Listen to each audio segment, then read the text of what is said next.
शिवपुरी जिले की खनियाधाना तहसील के बामोर कला थाना क्षेत्र अंतर्गत खीरिया गांव में एक बेरहम पति ने अपने बेटे और बेटी के सामने अपनी पत्नी के सिर पर लोहे की सब्बल से कई प्रहार कर उसे मौत के घाट उतार दिया। इस दौरान बेटा और बेटी अपनी मां की जान बख्श देने की गुहार अपने पिता से लगाते रहे, लेकिन पिता ने अपनी बेटी और बेटे की एक नहीं सुनी। वहीं पुलिस ने आरोपी पति को गिरफ्तार कर लिया है और हत्या की धाराओं में मामला दर्ज कर लिया है। जानकारी के अनुसार खीरिया गांव के रहने वाले 22 वर्ष के मेहरवान आदिवासी का चांदी की करथोनी के एक हिस्से को बेचने को लेकर अपने पिता और मां गुड्डी से विवाद हुआ था। इसके बाद रात में सभी खाना खाकर अपने कमरे में सोने चले गए। तभी रात में करीब 11 बजे मां की चीखने की आवाज आना शुरू हो गई थी। हम दोनों भागकर उनके कमरे पर पहुंचे तो मां जमीन पर पड़ी हुई थी और पिता के हाथ में लोहे की सब्बल थी, जिससे पिता मां के सर पर एक के बाद एक प्रहार कर रहे थे। पिता को रोकने का प्रयास किया, लेकिन पिता नहीं माने।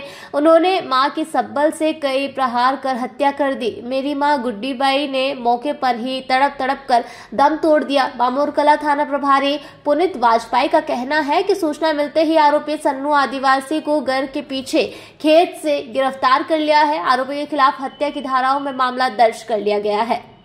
ये सन्नू आदिवासी है, जिसकी पत्नी गुड्डी बाई आदिवासी, उम्र करीब 50 वर्ष है, खीरिया ग्राम के रहने वाले हैं, आदिवासी मोहल्ले में।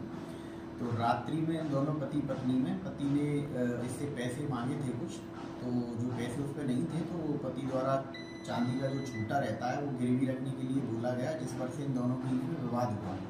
तो रात्रि करीब 10 बजे ये सन्नू आदिवासी ने अपनी पत्नी गुड्डी बाई को पकड़कर और लोहे के सरिये से उसके सर में और चेहरे पर जान से मारने की नीयत से कई बार किए सब्बल से लोहे के, जिससे उसकी मौके पर मृत्यु हो गई थी, जिसमें मौके पर जाकर कार्रवाई की गई है और जो आरोपी पति है उसको भी आज सुबह गिरफ्तार कर लिया गया है। शिवपुरी से कुलदीप गुप्ता की यह रिपोर्ट।